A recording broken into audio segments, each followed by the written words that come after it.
सुप्रभात बच्चों। आज हम पढ़ेंगे हिंदी व्याकरण पाठ संख्या 1 भाषा।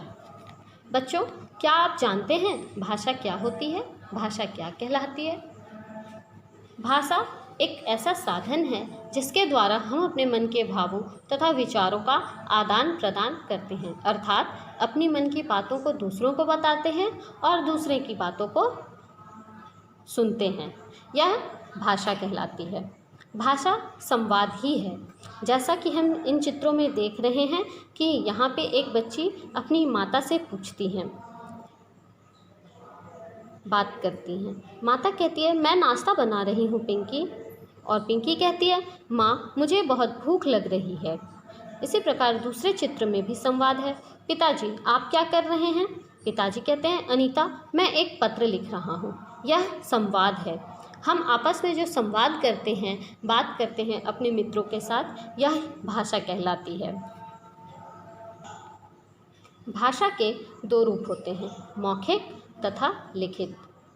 जब हम किसी से बोलकर या सुनकर भावों का आदान प्रदान करते हैं या बातचीत करते हैं, यह भाषा का मौखिक रूप होता है। और जब हम विचारों का आदान प्रदान लिखित रूप से करते हैं, यह भाषा का लिखित रूप होता है। हमारे देश में अनेक भाषाएं बोली जाती हैं, जैसे हिंदी, पंजाबी, कन्नड़, अंग्रेजी, तमिल, मराठी, उर्दू, तेलुगु, गुजराती तथा संस्कृत। इनके अतिरिक्त और भी भाषाएं बोली जाती हैं। लिखित भाषा के लिए हम लिपि का प्रयोग करते हैं, अर्थात लिपि ध्वनि चिन्ह है। भाषा को लिखित रूप से लिखने के लिए हम जिन ध्वनि चिन्हों का प्रयोग करते हैं वह लिपि कहलाती है। हिंदी भाषा देवनागरी लिपि में लिखी जाती है। अंग्रेजी भाषा रोमन लिपि में लिखी जाती है। पंजाबी भाषा गुरुमुखी लिपि में लिखी जाती है। इसी प्रकार अन्य भाषाओं की भी विभिन्न लिपियां होती हैं। अब हम पढ़ेंगे व्याकरण। व्याकरण क्या है? व्याकरण वह साधन है जिसके द्वारा हमें किसी भी भाषा के शुद्ध रूप का ज्ञान होता है। हर भाषा का अपना व्याकरण होता है। जैसे अंग्रेजी के लिए ग्रामर होता है, हिंदी के लिए व्याकरण होता है। जैसा यहाँ पे हम देखते हैं कि मैं मेरा काम करता हूँ, यह वाक्य जो है यह अशुद्ध है। इसका शुद्ध रूप क्या है, इसका हमें कैसे पता चलेगा? इसका पता हमें व्याकरण के ज्ञान से ही लगता है। मैं अपना काम करता हूँ या मैं अपना काम स्वयं करता हूँ, यह वाक्य शुद्ध है। व्याकरण में वर्ण, शब्द और वाक्यों के बारे में बताया जाता है। इस तरह से इस पाठ में हमने आज पढ़ा कि भाषा क्या है, भाषा के कितने रूप हैं, लिपि क्या है तथा व्याकरण का क्या उपयोग है।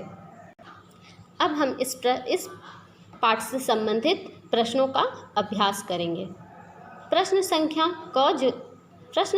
1 क भाषा किसे कहते हैं? अपनी बातों को एक दूसरों तक पहुंचाना, समझना एवं समझाना ही भाषा है। अर्थात अपनी मन की बातों को दूसरों तक को बताना और दूसरे के मन की बातों को जानना ही भाषा कहलाती है। भाषा के कौन कौन से रूप होते हैं? बच्चों, भाषा के दो रूप होते हैं, मौखिक तथा लिखित। ग नंबर में है, हमारे देश में बोली जाने वाली 4 भाषाओं के नाम लिखिए। हमारे देश में बोले जाने वाली 4 भाषाएं हैं हिंदी, पंजाबी, अंग्रेजी, तमिल। घ नंबर में है, व्याकरण का क्या काम है या व्याकरण क्या काम करता है? व्याकरण हमें भाषा के शुद्ध रूप का ज्ञान कराता है, या भाषा का काम है कि व्याकरण का काम है भाषा के शुद्ध रूप का ज्ञान कराना। प्रश्न संख्या 2, सही उत्तर पर सही का निशान लगाएं। अर्थात यहाँ पे एक प्रश्न दिया गया है और उसके 4 उत्तर हैं। इनमें से जो उत्तर सही है उसमें हमें सही के निशान लगाने हैं। जब हम बोलते हैं तो दूसरा हमें देखता है, सुनता है, पढ़ता है अथवा बोलता है। बच्चों, इसका सही उत्तर है सुनता है। इसी प्रकार ख नंबर में है, जब हम लिखते हैं तो दूसरा सुनता है, बोलता है, पढ़ता है अथवा देखता है। तो जब हम लिखते हैं तो दूसरा उसे पढ़ता है। ग नंबर में है, हिंदी भाषा की लिपि है गुरुमुखी, रोमन, देवनागरी या गुजराती। तो बच्चों हिंदी भाषा की लिपि देवनागरी है। प्रश्न संख्या 3 है कि नीचे भाषा के मौखिक और लिखित रूप के चित्र दिए गए हैं, मिलान करके बताइए कि भाषा कौन सा मौखिक रूप है और कौन सा लिखित रूप है। बच्चों पहले चित्र में शिक्षिका बच्चों को श्याम पट्ट पर क ख ग लिखकर पढ़ा रही हैं, अर्थात श्याम पट्ट पर लिखित रूप का प्रयोग हो रहा है। यह भाषा का लिखित रूप है। इसी प्रकार यहाँ एक बच्ची लड़की अपनी माता के साथ खेल रही है, गा रही है और बात कर रही है, अर्थात यहाँ पे भाषा के मौखिक रूप का प्रयोग होता है। इसी प्रकार तीसरे चित्र में एक बच्चा अपनी माता के साथ बात कर रहा है, यह भी भाषा के मौखिक रूप कहलाता है। और इस चित्र में एक बालक पत्र लिख रहा है, अर्थात इस चित्र में भाषा के लिखित रूप का प्रयोग किया गया है। इस तरह से हमने इस पाठ को पढ़ा और इससे संबंधित अभ्यास को हल किया।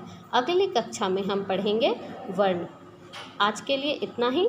धन्यवाद।